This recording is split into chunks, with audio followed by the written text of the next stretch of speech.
Nailigtas na po ang 40 mangingisda na naiulat na nawawala sa maasim Sarangani dahil sa sama ng panahon. Namigay naman ng relief goods si Sarangani Representative Manny Pacquiao sa kanyang mga kababayan sa bayan ng Glan. Narito ang report ni Haji Rieta.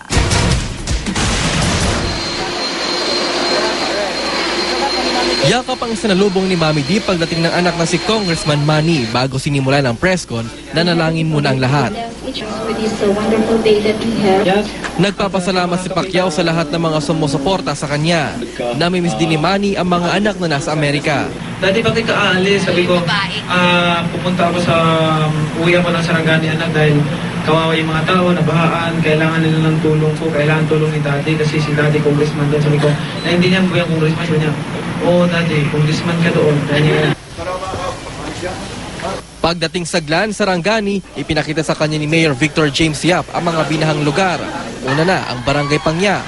Namigay si Pacquiao ng sako-sakong bigas at mga delata. Sa Barangay Small Margos, halos maiyak si Aling Rosmin.